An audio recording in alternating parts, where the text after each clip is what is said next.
que tu me cherches. Aucun mur ne peut résister. L'immense ange t'énire. Sans fin tu me cherches. Aucune ombre n'est trop sombre. Aucune ombre n'est trop sombre. L'immense trop élevé pour que tu me cherches. Aucun mur ne peut résister. Aucun mur ne peut résister. L'immense ange t'énire. Sans fin tu me cherches. Oh, l'amour renversant, extravagant, infini de Dieu. Sans faiblir, il me cherche, il me poursuit, me ramène à lui. Je t'ai indigne sans mérite, mais pour moi tu t'es livré. Oh, l'amour renversant, extravagant, infini de Dieu. Oh, oh,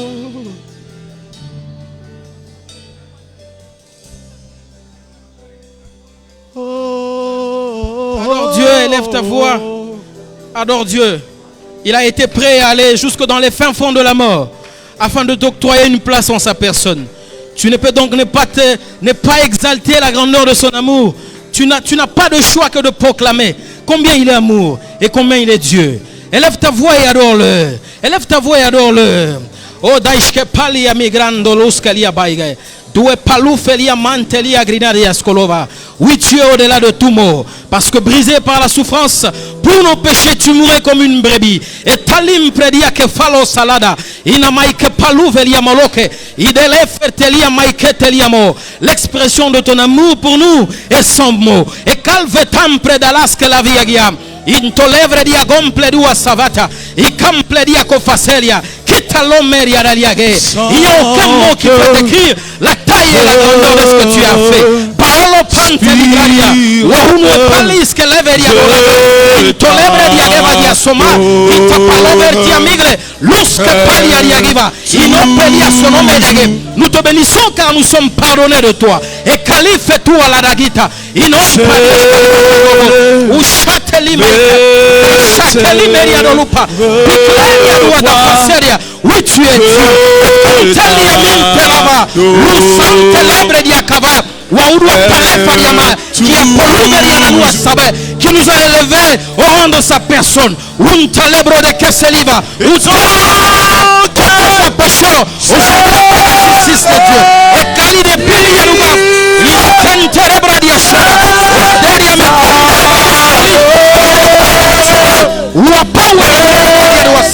Je suis aimé de toi. Et qu'il y ait le palouterima igetava. Il a malasulia dakelia. Il a falom periama. Lusatelia maria. Tu mérites d'être adoré à toujours. Car l'œuvre de la croix, Maoudou Saferia même, a transcendé le temps. Utam prediagu sevelia. Iruvelia tomelia geva. Et non breria de salicre. O de meria sua la vaige. O talia breria gema. Et tant que je respire, je respire. Oui, je t'adore. Toujours.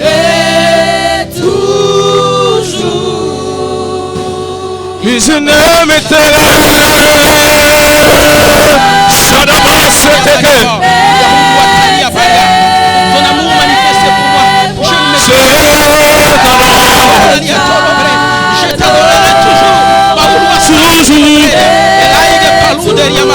Toujours. Et tant que je respire,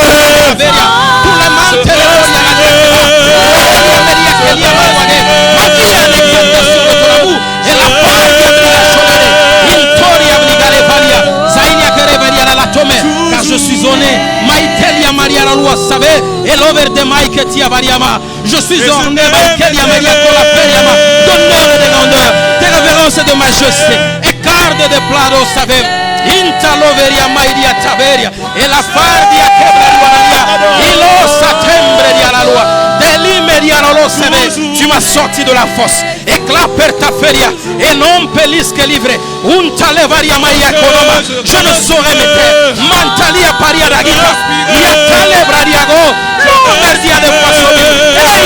Et il y a Sadaki à Tabre. Untalebradia loasa. Oh, Chataria maia. Oh, Niageria melaria tabira. Yatalia kofertomie. Oh, sempre diagebarua shoda. Oh, Saleria me. La rua sagita, impola vegeriama, e la gloria delle sante di Roma, Italia pelia chissà, oh te lasciai meghe, ya deveria lo sadego, oda, santeliami, iele salfarua che tapla, wahelia mairia la la. Tant que je respire, je respire.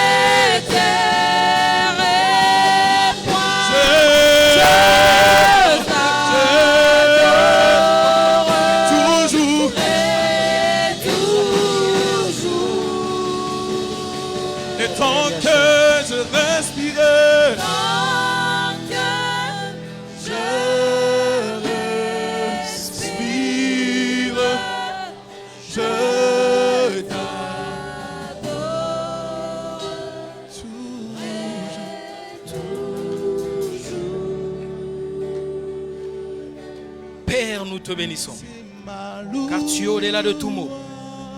Oh, Claudia Mashkerfelia de Alaguer. Nous te rendons grâce pour ton amour. Nous te rendons grâce pour l'œuvre de la croix. Car ce que tu as accompli, aucun homme ne pouvait le faire pour nous.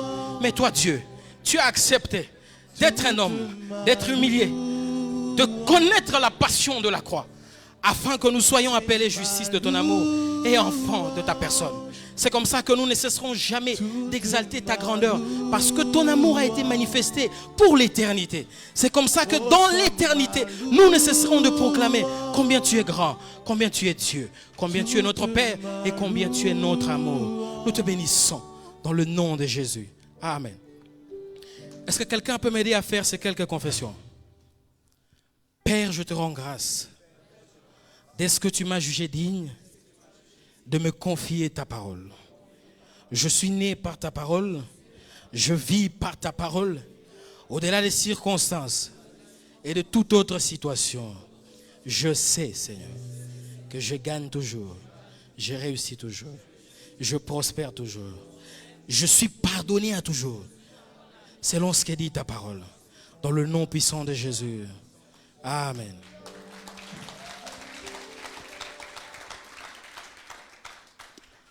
Bonjour à tous, j'espère que vous allez extrêmement bien. Une fois de plus, souffrez que ce soit encore moi qui sois devant vous afin de parler de la part du Seigneur. Je dis encore sincèrement merci au Père de la confiance et de l'honneur qu'il ne cesse d'accorder à ma personne. C'est comme ça que nous sommes dans notre thème Phronésis et la prière, et nous attaquons un point d'un rituel de prière d'église qui est la confession de péché ou la demande du pardon de péché. Alors, on a eu à étaler pratiquement près de 6 à 7 points qui justifient que la nouvelle créature ne peut pas confesser ses péchés. Le tout premier point que le Père a eu à mentionner, c'est en disant, si nous devons confesser nos péchés, ça sera auprès de qui? Sachant que les dieux auxquels vous désirez aller confesser vos péchés, pour lui, en ce qui concerne le péché est un problème résolu. C'est comme ça que 1 Pierre chapitre 1er, le verset 4, la Bible dit, 1 Pierre chapitre 4, le verset 1er, la Bible dit ceci, ainsi donc, Christ ayant souffert dans la chair, vous aussi, armez-vous de la même pensée, car c'est lui qui a souffert dans la chair, en a fini avec le péché. Voilà donc le tout premier point. Le deuxième point, ce qu'il a dit, si Dieu t'a aimé par amour pour mourir, justifiant qu'il est prêt à te pardonner de tout, il va donc te reprocher de quoi? Donc l'action de l'amour de Dieu ne peut nullement te reprocher de quelque chose, pouvant te conduire à confesser tes péchés ou à demander pardon. Le troisième point, ce qu'il a dit, le péché conçu ou défini comme transgression de la loi n'est plus. Parce que la Bible dit en 1 Jean chapitre 3, le verset 4, que le péché, c'est la transgression de la loi. Mais maintenant que la loi n'est plus par l'effet que la Bible dit en Romains chapitre 10, le verset 4, que Christ est la fin de la loi pour la justification de quiconque croit, le péché transgression de la loi n'est plus. Comme le péché transgression de la loi n'est plus, la loi est donc inutile. Ainsi, il n'y a aucun document légal qui peut établir la culpabilité de ta personne. On est ensemble, hein? Voilà. Alors le quatrième point, ce qu'il a dit, le chrétien est un homme mort au péché et à la loi. Ainsi, la loi pèse sur la personne aussi longtemps que cette personne est vivante. Ainsi, donc, constater les décès de celui qui a reçu Jésus-Christ comme Seigneur et Sauveur par l'effet qu'il a été enseveli ensemble avec lui dans le baptême de sa mort. La poursuite de la loi ne pèse plus sur celui qui a connu la mort. Là, ça va?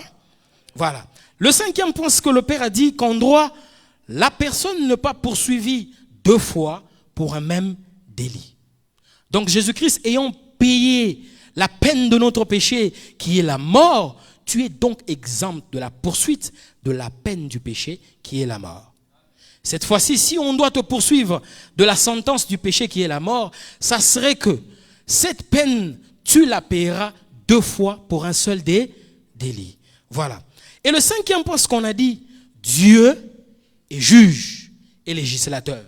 Si donc Dieu est juge et législateur, il ne peut juger qu'en fonction de la loi qui lui seul a légiféré. Et Dieu n'a pas légiféré la loi mosaïque. C'est comme ça que Dieu, en jugeant, fait abstraction de la loi de Moïse. Faisant en sorte que dans le palais de justice de Dieu, le jugement ne pointe pas à ce que tu fais, mais plutôt à ce que Jésus a fait, parce que le jugement dans le palais de Dieu pointe à ta décision de recevoir Jésus-Christ comme Seigneur et Sauveur. Parce que la loi que Dieu a légiférée dans son palais, c'est la loi de la foi. Tu es jugé en fonction de ta foi placée en Jésus-Christ, oui ou non. C'est comme ça que Dieu ne te reprochera pas de tes actes d'enfance.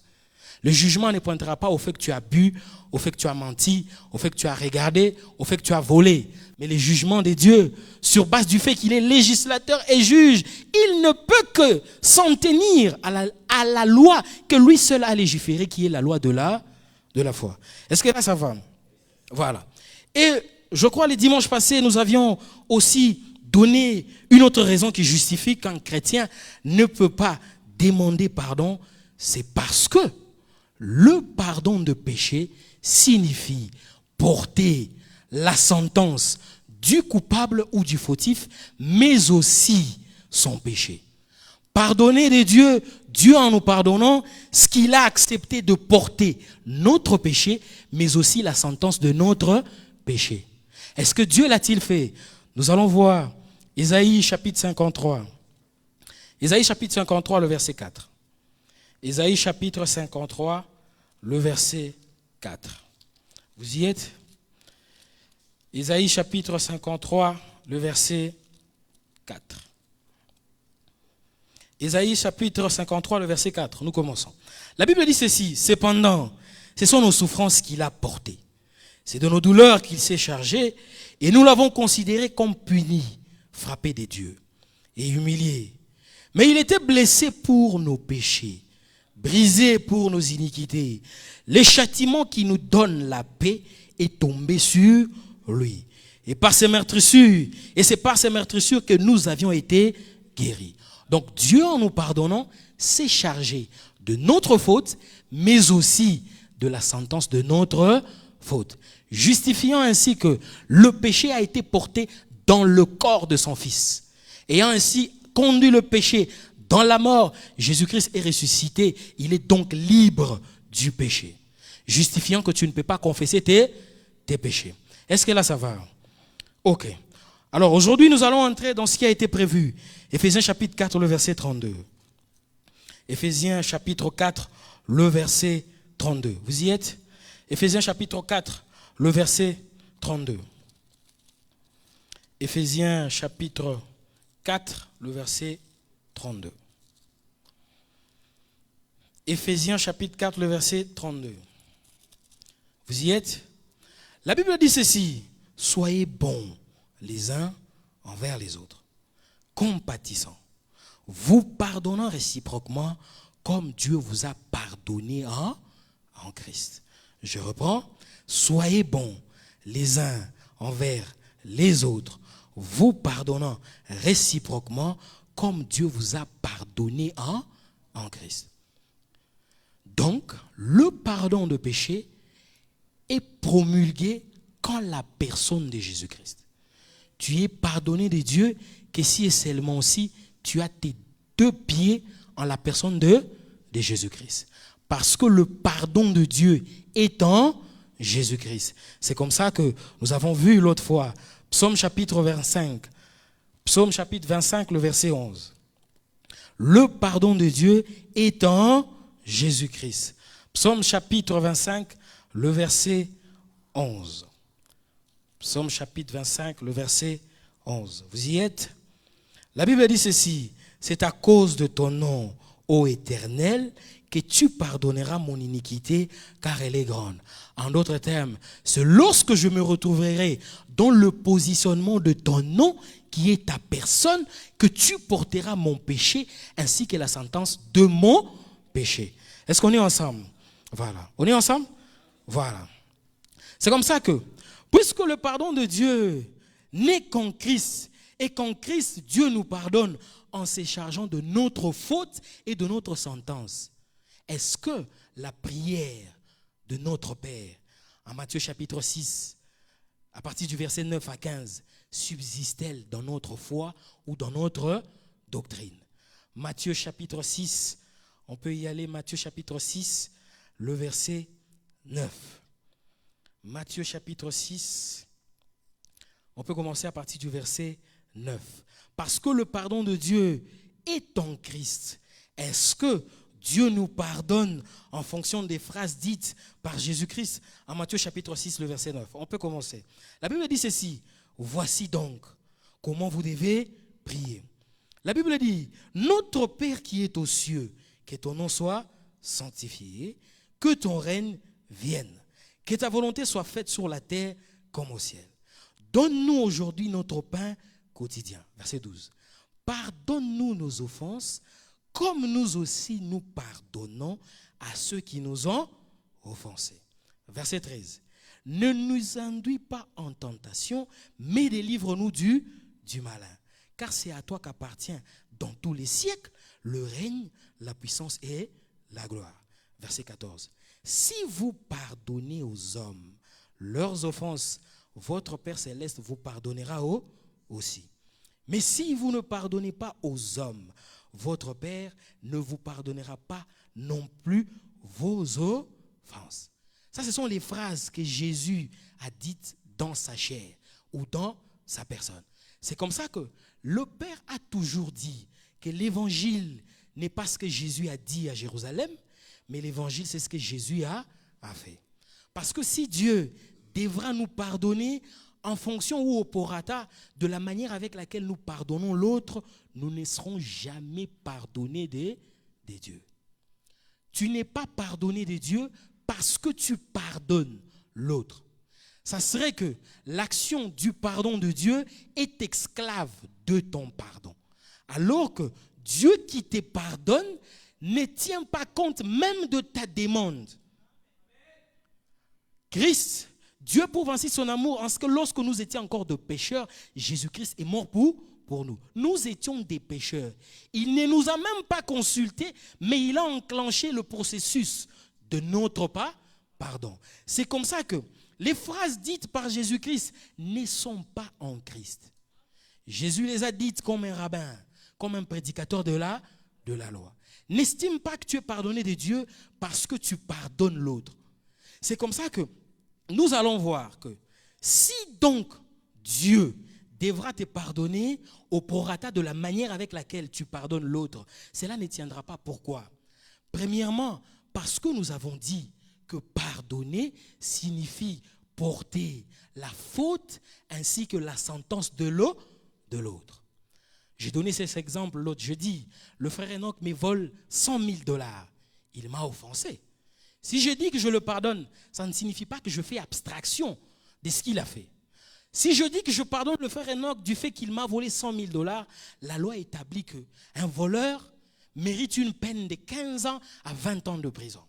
Mais si je dis que je l'ai pardonné, ça signifie que je dois accepter de subir la peine de 15 ans du frère qui a volé mon argent. Et ça, aucun homme ne peut le faire. Je ne peux pas purger la sentence de 15 ans d'un gaillard qui m'a escroqué.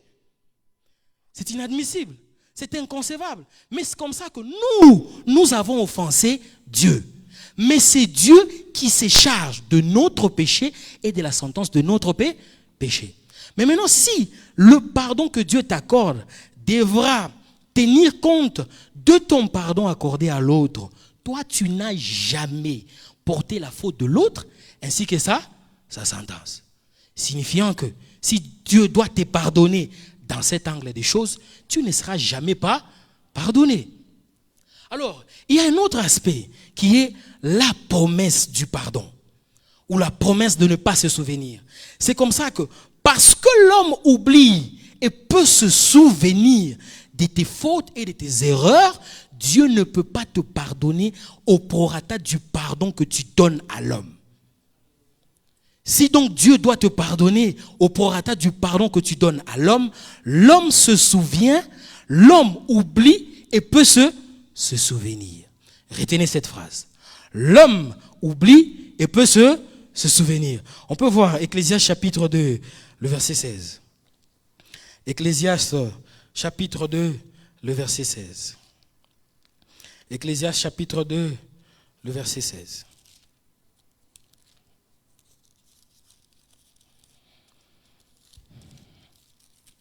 Vous y êtes? Okay. Ecclésiaste chapitre 2, le verset 16. La Bible dit ceci: car la mémoire du sage n'est pas plus éternelle que celle de l'insensé.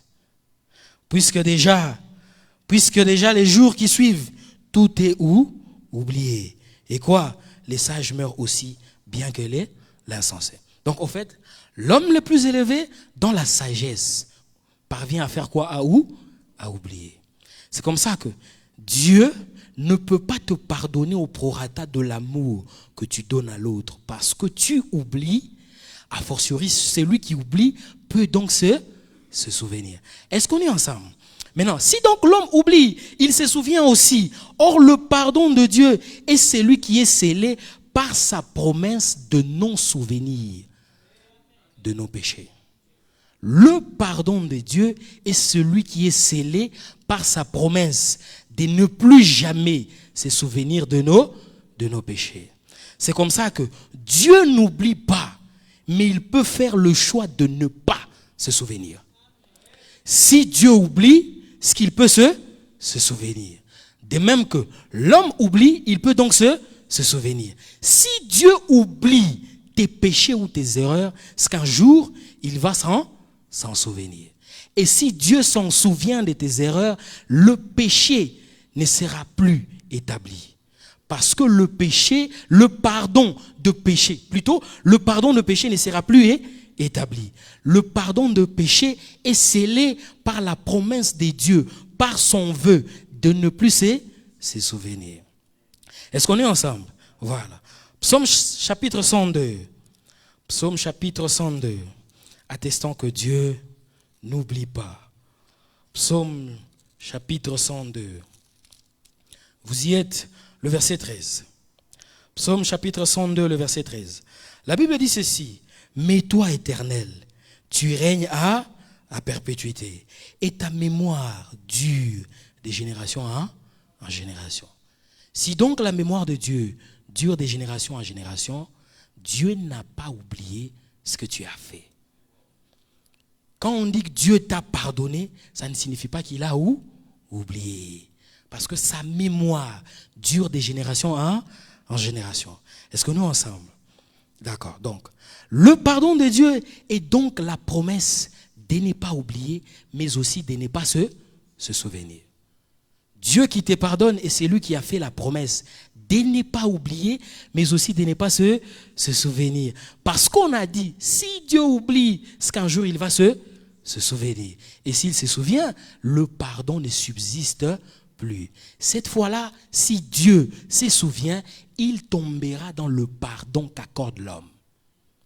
Parce que l'homme qui accorde le pardon à l'autre se souvient toujours. Si le frère me vole, je le pardonne ou j'ai fait abstraction, j'ai dit bon, c'est mon frère, laissons tomber. Mais s'il me vole une seconde fois, je veux lui rappeler. Mon frère, ça c'est la deuxième fois. Trop c'est trop. Cette fois-ci, si donc Dieu oublie, il va tomber dans le pardon qu'offre l'homme par la capacité à relever ou à ramener à la mémoire ce que l'homme a fait. Or, tu ne peux te tenir en toute justice devant Dieu parce que Dieu a fait le vœu de ne pas se souvenir. Si Dieu se souvient de tes erreurs, tu ne peux pas se tenir devant sa personne. Psaume chapitre 130, le verset 3. Psaume chapitre 130, le verset 3. Psaume chapitre 130, le verset 3. La Bible dit ceci: si tu gardais les souvenirs des iniquités, Éternel Seigneur, qui pourrait subsister? Si tu gardais les souvenirs des iniquités, Éternel Seigneur, qui pourrait subsister? Donc, tu subsistes en présence du Seigneur parce qu'il ne garde pas le souvenir de tes iniquités. Parce qu'il ne garde pas le souvenir de tes iniquités. C'est comme ça que nous allons entrer dans le texte qui a été prévu aujourd'hui. Ésaïe chapitre 43, le verset 25. Ésaïe chapitre 43, le verset 25. J'espère que nous sommes ensemble. Ésaïe chapitre 43, le verset 25. Ésaïe chapitre 43, le verset 25. Vous y êtes? Ésaïe chapitre 43, le verset 25. 43. La Bible dit ceci: c'est moi qui efface tes transgressions pour l'amour de moi, et je ne me souviendrai plus de tes péchés. C'est moi qui efface tes transgressions et je ne me souviendrai plus de tes péchés. Donc le pardon de Dieu est scellé par sa capacité ou par son vœu ou par sa promesse à ne pas se souvenir de tes iniquités. C'est comme ça qu'il dit que c'est moi qui efface tes transgressions pour l'amour de moi et je ne me souviendrai plus de tes péchés. Et signifie que j'efface tes transgressions en raison de ma fidélité à ma personne qui est à amour. C'est pour l'amour de moi. C'est en l'expression de mon amour que je t'accorde le pardon et que je ne me souviendrai plus de tes iniquités. Donc, ça rentre dans la conception ou le contexte selon lequel Dieu te pardonne. Le fait que Dieu porte ton péché et la sentence de ton péché, c'est l'expression de son amour pour lui. Donc Dieu, l'expression de son amour pour lui, c'est le fait qu'il a accepté de porter ta faute, mais aussi la sentence de ta faute. Mais il dit, je ne me souviendrai plus de tes iniquités. Est-ce que là ça va? Ça va. Ok. Bref, j'efface tes transgressions en raison de mon amour pour toi. Parce que je t'aime, je fais la promesse et le vœu de ne plus me souvenir de tes iniquités. Et ce pardon ne résulte pas dans l'énumération de tes fautes, mais plutôt dans la démonstration de ma personne qui est ta amour. Dieu ne te pardonne pas parce que tu as énuméré tes fautes, mais Dieu te pardonne dans la démonstration de la preuve de sa personne qui est amour. Est-ce qu'on est ensemble? Ok. Voilà. C'est comme ça que le pardon est scellé par la promesse de ne pas se souvenir.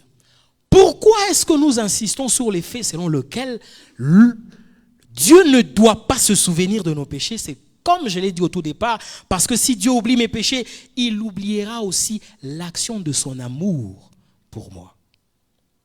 Si Dieu oublie tes péchés, un jour, il oubliera aussi l'action de son amour pour toi. Or, cette action de son amour pour toi est celle qui scelle ton pardon. Si donc Dieu oublie tes fautes, il oubliera un jour qu'il a porté ton péché et qu'il a porté aussi ta sentence. Ainsi donc, Dieu va te rappeler ce que tu as commis comme erreur. Et s'il te rappelle ce que tu as commis comme erreur, cette fois-là, le pardon n'est pas établi. Est-ce qu'on est ensemble? C'est comme ça que, ainsi donc, aussi longtemps que Dieu n'oubliera pas qu'il a porté ma faute ainsi que ma sentence, il ne se souviendra pas de mes péchés. Aussi longtemps que Dieu n'oubliera pas qu'il a porté mon péché ainsi que la sentence de mon péché, il ne se souviendra jamais de mes transgressions. Donc, la capacité de la mémoire de Dieu à capter toutes choses doit subsister. Notre Dieu ne doit pas être un amnésique. Si donc Dieu est amnésique, ça sera dangereux. Il oubliera qu'il est aussi un jour mort pour nous et ressuscité pour notre justification. C'est comme ça que pardonner ne signifie pas oublier. C'est comme ça qu'on a dit aussi que le pardon ne supprime pas la justice. La justice doit être satisfaite afin que le pardon soit établi. C'est comme ça que Dieu, en te pardonnant, ne dit pas « laissons tomber ». Non, il ne dit pas « laissons tomber », mais il dit « justice doit être faite ». Et justice qui doit être faite, c'est que le salaire du péché, c'est la mort. L'âme qui pêche, c'est l'âme qui mourra. C'est comme ça que Dieu a accepté de mourir pour toi. Il a été enseveli et il est ressuscité, afin que justice soit faite. Est-ce qu'on est ensemble? Voilà. Maintenant, qu'est-ce qui me rassure qu'il ne ramènera jamais sur table mon péché? Qu'est-ce qui te rassure ou qu'est-ce qui nous rassure que Dieu ne se souviendra jamais de nos péchés? Ne pas se souvenir signifie aussi, il ne va jamais ramener sur table le problème de ma faute. Si donc le frère m'a volé, lorsque j'ai dit que je lui pardonne, le vœu qui accompagne mon pardon est que je ne me souviendrai plus jamais de sa faute. Signifiant que même s'il commet une autre faute, je ne veux jamais ramener sur table l'action première de sa faute.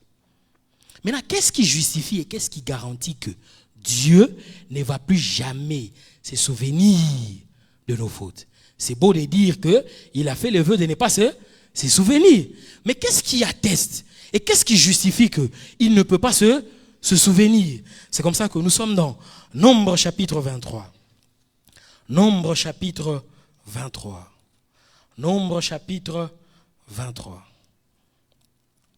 Nombre chapitre 23. Vous y êtes? Nombre chapitre 23, le verset 19. La Bible dit ceci. Vous y êtes? La Bible dit ceci. Dieu n'est point un homme pour mentir, ni un fils d'un homme pour se repentir. Ce qu'il a dit, ne le fera-t-il pas?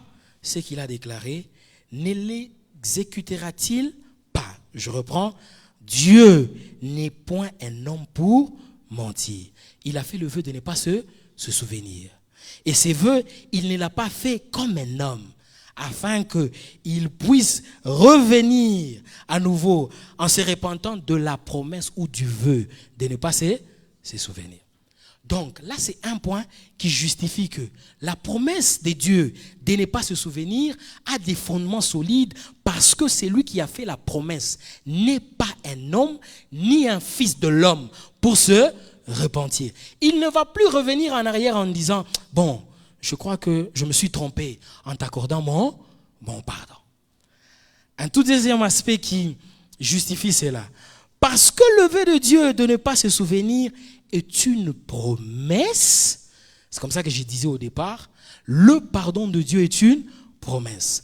Parce que le vœu de ne pas se souvenir est une promesse et que toutes les promesses de Dieu sont oui et amen en Jésus-Christ, il ne dérogera pas de cela. Ainsi, toutes les promesses, incluant le fait de ne pas se souvenir, n'a pas de choix que de s'accomplir. Ainsi donc, Dieu ne se souviendra pas. Parce qu'il a fait la promesse de ne pas se souvenir, Dieu ne ramènera jamais sur table le problème de ton péché. C'est comme ça qu'on a dit l'autre fois que Jugement de Dieu, le jugement a déjà été fait. Les jugements pointent au choix ou au positionnement de ta personne. C'est ainsi que le jugement dernier n'exposera pas tes faiblesses.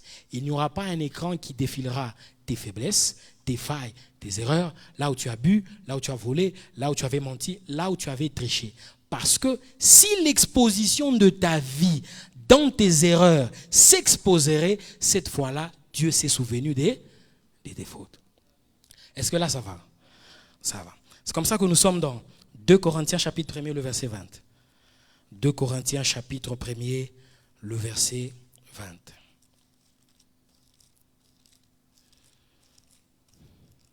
2 Corinthiens chapitre 1er, le verset 20.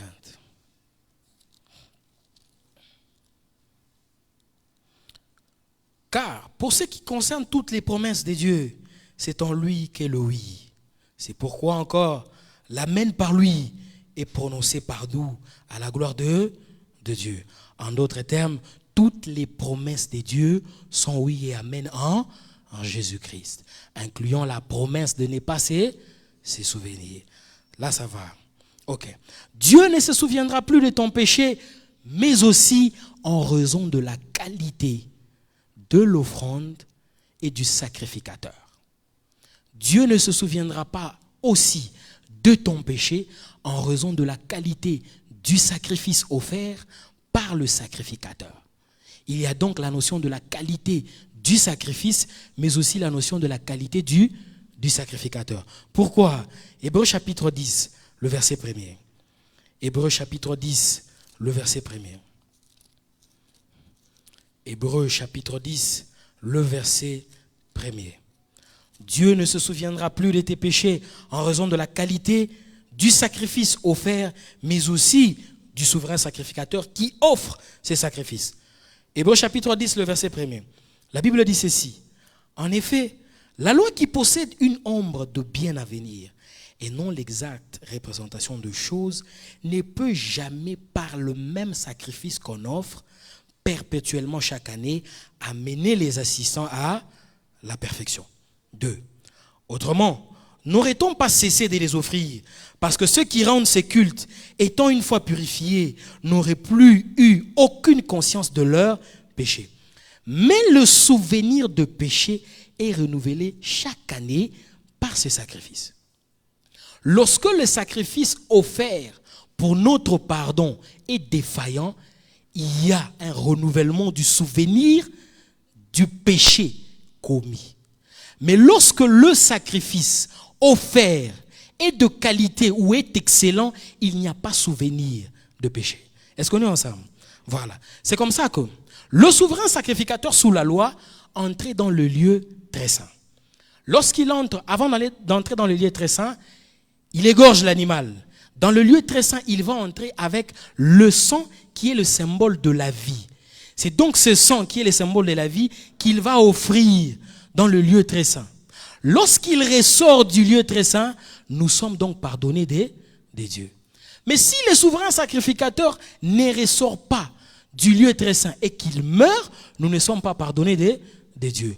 Donc le pardon de Dieu, faisant que Dieu ne peut plus se souvenir de notre péché, tient aussi lieu de la qualité du sacrifice offert, mais aussi du souverain sacrificateur qui offre le sacrifice. Parce que quand le souverain sacrificateur entrera avec cette vie en sacrifice à offrir à Dieu, si ce sacrifice ainsi que lui-même ne sont pas agréés, Dieu se souviendra du péché.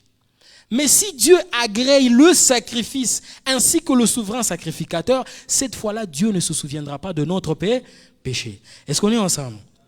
Voilà. C'est comme ça que Jésus-Christ est notre souverain sacrificateur qui est en même temps le sacrifice qui s'offre. Cette fois-là, il devient un souverain sacrificateur excellent par le fait qu'il est sorti de mort et que la mort ne pèse pas sur lui, mais aussi qu'il est le sacrifice sorti de mort. Cette fois-là, c'est un sacrifice éternel offert par un souverain sacrificateur éternel qui scelle le fait que Dieu ne peut pas se souvenir de ton péché d'une manière éternelle. D'une manière et éternel. C'est comme ça qu'on peut voir. Hébreux chapitre 9, le verset 14. Hébreux chapitre 9, le verset 14. On peut commencer au verset 13. Hébreux chapitre 9, le verset 13. Car si les sangs des taureaux et des boucs et la cendre d'une vache répandue sur ceux qui sont souillés sanctifient et procurent la pureté de la chair, combien plus le sang de Christ qui par un esprit éternel, s'est offert lui-même sans tache à Dieu, purifiera-t-il votre conscience des œuvres mortes afin que vous serviez les dieux vivants? Par là, nous allons dire quelque chose. L'évangile tel que présenté, très généralement, se résume au fait de la venue de Jésus, de sa souffrance, de sa mort, de son ensevelissement et de sa résurrection. Mais il y a une phase que l'Église se refuse de présenter, qui est la phase la plus importante, qui scelle la rédemption, la rémission de péché, concluant ainsi le pardon de péché qui est le salut. C'est la phase où Jésus-Christ, lorsqu'il ressuscite, doit aller auprès du souverain sacrificateur afin d'offrir sa vie. C'est une phase très importante parce que Jésus-Christ qui ressuscite, c'est bien. Lorsqu'il ressuscite, ça déclenche le processus de sa personne comme souverain sacrificateur selon l'ordre de Melchisédek, parce que cette fois-là, la mort ne pèse pas sur lui. Parce que Melchisédek est sacrificateur à perpétuité ou à toujours. Parce qu'il est sans mère, sans père. Il est sans ni commencement de vie, ni de fin. En d'autres termes, c'est un souverain sacrificateur éternel qui est en exemption du temps. Son sacrifice doit transcender les temps, afin que son sacrifice atteigne toutes les générations. C'est comme ça que l'agneau a été immolé dès la fondation du monde, afin que toutes les générations jouissent du sacrifice offert. Parce que cette fois-là, le sacrifice offert doit transcender les temps. Ce sacrifice devient donc un sacrifice éternel. C'est comme ça que je disais, c'est une phase très importante, la phase de Jésus-Christ qui doit aller auprès du Père afin d'offrir sa vie. Nous ne sommes pas sauvés par la mort de Jésus-Christ à la croix. Parce que celui qui meurt à la croix, ce n'est pas l'offrande que Dieu agrée. Celui qui meurt à la croix, c'est le péché. C'est comme ça que Moïse dans les déserts, lorsqu'ils sont attaqués par les serpents, on dit tu élèveras le serpent des reins.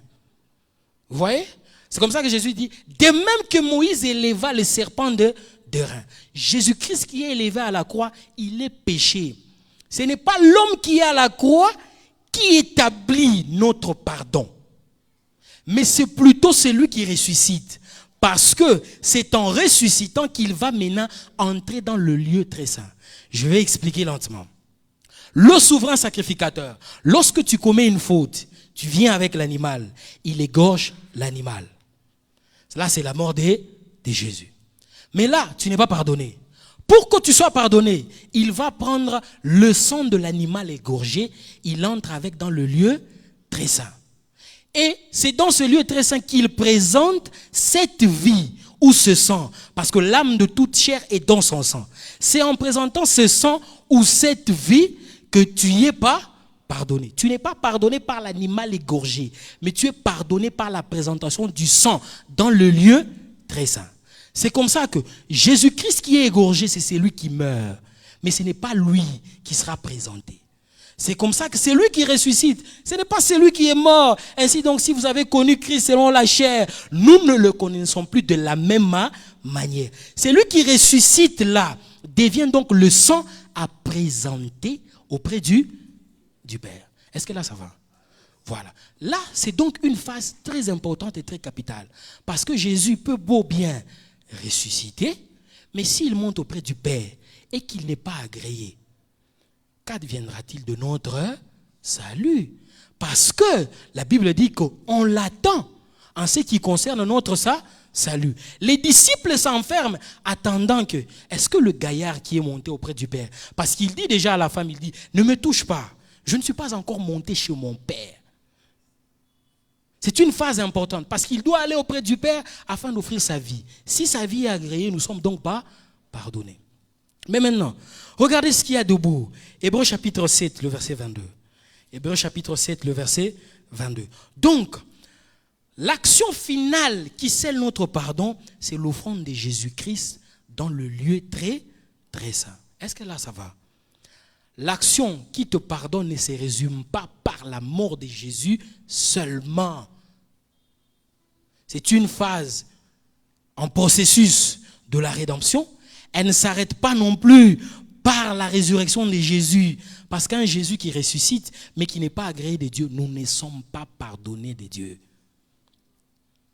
Il faudrait donc que ce Jésus qui ressuscite là soit agréé de Dieu afin que le pardon soit établi. Est-ce que là ça va? Hébreux chapitre 7, le verset 22. Hébreux chapitre 7, le verset 22. Nous commençons. Jésus est par cela même le garant d'une alliance plus excellente. De plus, il y a eu des sacrificateurs en grand nombre parce que la mort les empêchait d'être permanents. Mais notre souverain sacrificateur est sorti des morts. Il est donc permanent en ce qui concerne le sacrifice de notre péché. On évolue. Nous étions à Hébreux chapitre 7, le verset 22. Mais lui, parce qu'il demeure éternellement, possède un sacerdoce qui n'est pas transmissible. C'est aussi pour cela qu'il peut sauver parfaitement ceux qui s'approchent de Dieu par lui, étant toujours vivants pour intercéder en leur faveur.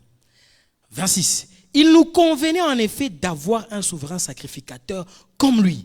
C'est très important d'avoir un souverain sacrificateur comme lui.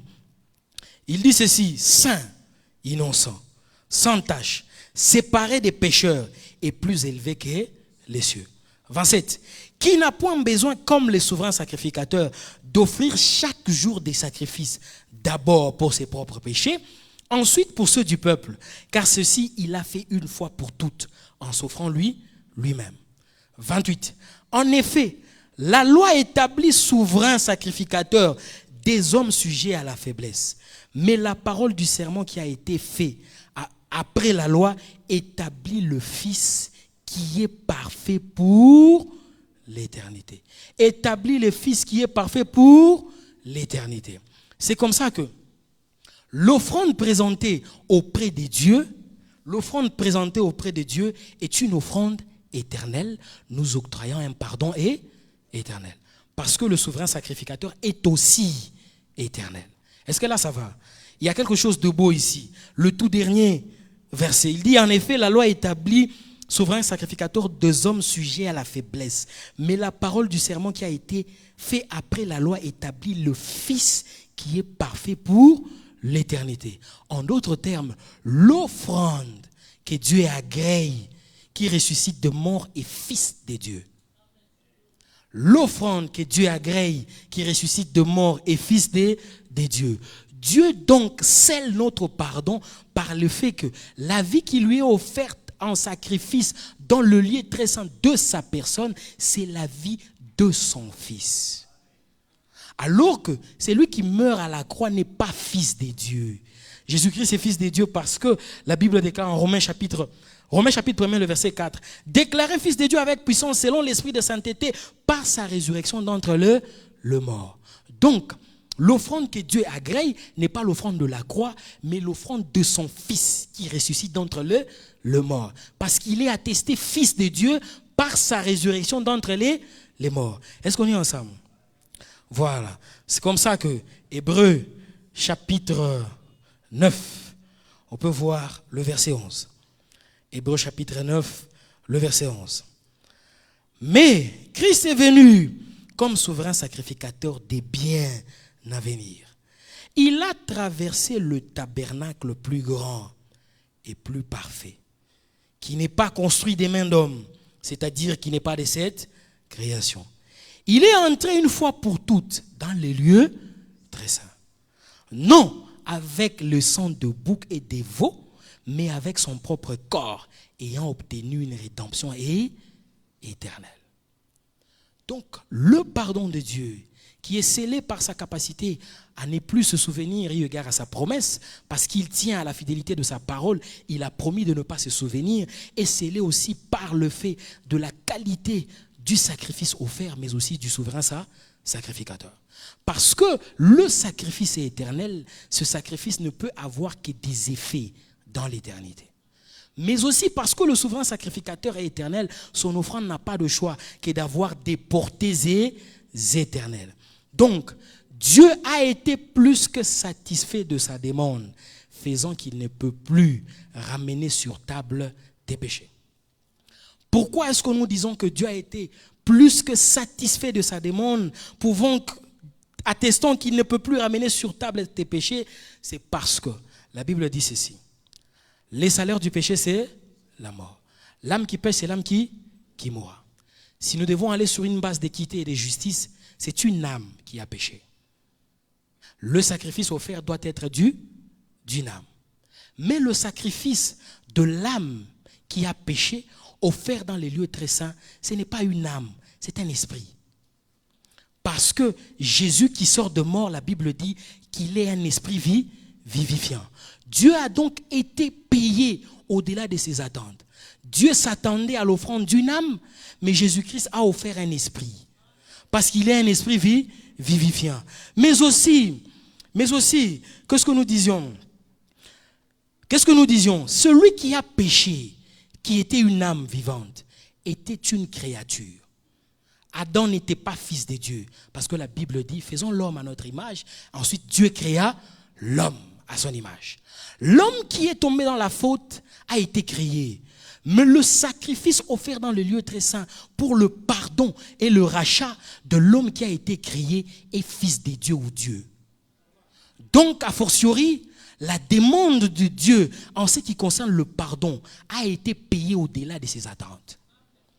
Dieu a été payé au-delà de ses attentes, faisant en sorte que toute sa mémoire et tout son souvenir est shifté sur ce que Jésus a fait. Il ne jette plus un regard à ce que tu as fait, parce qu'il a été payé au-delà des attentes. C'est comme ça que la Bible dit ceci en 1 Corinthiens chapitre 15, le verset 45.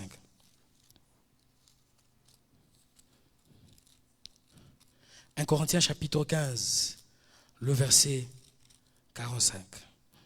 1 Corinthiens chapitre 15, le verset 45. La Bible dit ceci. C'est pourquoi il est écrit, le premier homme Adam devint une âme vivante. Le dernier Adam est devenu un esprit vivifiant. Jésus de Nazareth est second Adam, mais le ressuscité est dernier Adam. C'est donc le ressuscité, fils de Dieu, qui offre sa vie dans les lieux très saints, scellant ainsi le pardon de Dieu. Alors que celui qui a péché était une âme vivante, mais pour son pardon, le sacrifice offert est un esprit vivifiant. Et nous avons aussi dit que celui qui a péché était une créature, mais le pardon de péché est scellé par l'offrande d'un Dieu. Si donc Dieu a été payé au-delà de ses attentes, il va te reprocher de quoi? Si donc Dieu doit se souvenir de nos iniquités, il doit nous retourner l'excédent du prix qui a été payé. S'il faudra que Dieu me rappelle de mes erreurs et de mes fautes, il doit me retourner l'excédent du sacrifice qui lui a été payé. C'est comme ça que Dieu est enivré du sacrifice. Il est ivre du sacrifice ou de la vie de Jésus qui lui a été offert en sacrifice, faisant qu'il n'a plus de temps de se souvenir de ce que tu as fait. Est-ce que là ça va? Ok. C'est comme ça que nous allons voir un texte avec l'enfant prodigue. Luc chapitre 15. Garde toujours ça dans ton esprit. Le sacrifice payé pour ta vie a excédé l'attente de Dieu. Et même si tu t'assois et que l'ennemi parvient à ramener dans ta conscience que tu es tombé, dis-lui que Dieu a été satisfait au-delà de ses attentes. Luc chapitre 15, le verset 21. Luc chapitre 15. Donc le souvenir, l'action de ne plus se souvenir de Dieu. Dieu est donc contraint de ne plus se souvenir de nos péchés parce qu'il a été payé au-delà de de ses attentes. S'il doit se souvenir, qu'il nous restitue. Luc chapitre 15, le verset 21. Vous y êtes. Luc chapitre 15, le verset 21. Là, c'est la parabole de Jésus en ce qui concerne le fils prodigue. La Bible dit ceci.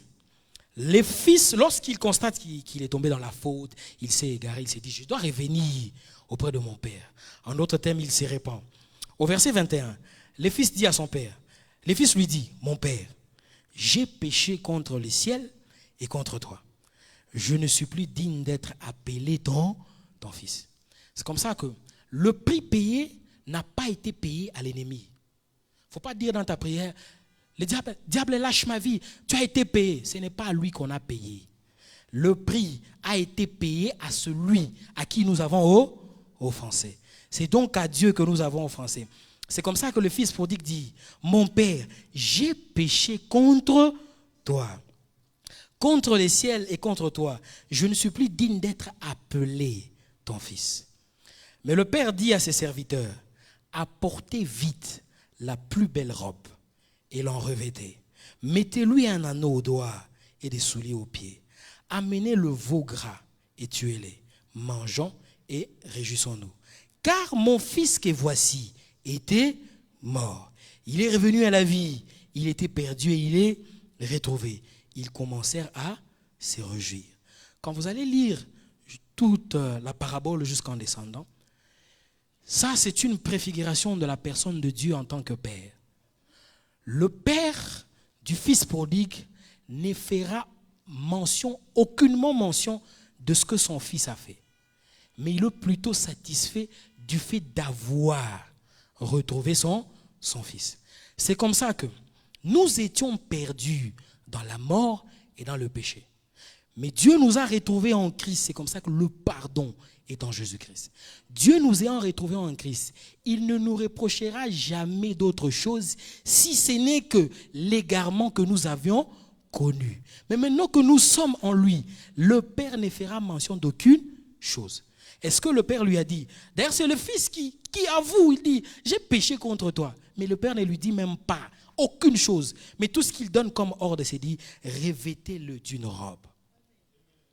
Et lorsqu'on le revêt d'une robe, c'est qu'on le revêt de l'honneur. Donc, Dieu en tant que Père a fait le vœu de ne pas se souvenir parce qu'il t'a revêtu de son honneur qui est la personne de Jésus. Aussi longtemps que tu seras en Jésus-Christ, la promesse qui dit qu'il ne se souviendra pas de tes péchés subsistera. Cette promesse subsistera, faisant en sorte que tu ne peux plus confesser tes péchés. Du haut de cet altar, nous vous avons donné toutes les preuves scripturelles possibles, attestant qu'un chrétien ne peut pas demander pardon. Et d'ailleurs, la beauté c'est que le Père dit, mon fils était perdu, je l'ai retrouvé. Le pardon de Dieu nous transporte au statut de fils de Dieu. Et si donc le pardon te transporte au Fils de Dieu signifie Dieu. On ne joue pas avec un jeu des mots. Un lion ne peut pas donner vie à un chat. Il ne peut donner vie qu'à un lion ou qu'à une lionne. Si donc nous sommes fils de Dieu, c'est que nous sommes Dieu. Cette fois-ci, si nous sommes transportés à la taille de Dieu, si Dieu doit nous reprocher de quelque chose, cette fois-là, Dieu se reprochera de lui-même. Donc Dieu va se reprocher lui-même. Cette fois-là, il devient malade. Un Dieu qui se reproche lui-même. C'est comme ça que Dieu ne te reprochera de rien. De rien et de rien. De rien et de rien. Que Dieu vous bénisse.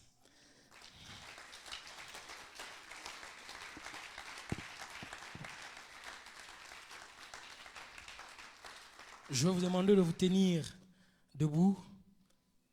Je vais vous demander de vous tenir debout afin que nous puissions dire 2-3 mots et ensuite nous allons nous séparer.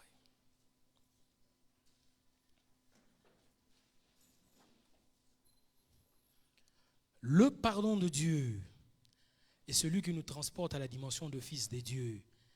Et si donc le pardon de Dieu est celui qui nous transporte à la dimension de fils de Dieu, nous sommes donc héritiers des dieux. Quelque chose de bien. Si nous sommes donc pardonnés de Dieu et que nous sommes transportés à la dimension des fils de Dieu, nous sommes donc héritiers de Dieu. Voilà. Si nous sommes donc héritiers de Dieu, qu'avons-nous hérité? De Dieu, nous n'avons pas hérité l'argent. Nous n'avons pas hérité les femmes. Nous n'avons pas hérité les maisons. Tout ce que nous avons hérité de Dieu, c'est sa personne en partage. Tout ce que nous avons hérité de Dieu, c'est sa personne en partage. C'est comme ça que, étant conscient que tu es pardonné de Dieu, que tu es fils de Dieu, que tu es héritier de Dieu et que tu as reçu en héritage Jésus-Christ ou Dieu en partage, la requête de ce matin, c'est que tu diras, tu es la part de ma vie. Tu es la part de ma vie. Tu es la part de mon travail. Tu es la part de mon ministère. Tu es la part de ma maternité. Tu es la part de mon salut. Les hommes ont tout pris. Tout ce que Dieu a pris, les hommes se sont partagés. Mais les fils de Dieu se sont partagés Dieu. Comme les hommes se sont partagés, ce que Dieu a créé a une fin. Mais nous, comme nous nous sommes partagés Dieu qui est éternel, nous avons donc la capacité de créer à nouveau. C'est comme ça que tu diras, tu es la part de ma vie. Au milieu de ce que tu vis là, tout ce que tu vis là, tu dis seulement, ce que j'ai reçu en héritage pour mon mariage, c'est toi. Ce que j'ai reçu en héritage pour mon ministère, c'est toi. Ce que j'ai reçu en héritage pour mes finances, c'est toi. Et rien d'autre. Est-ce que la chorale peut nous accompagner?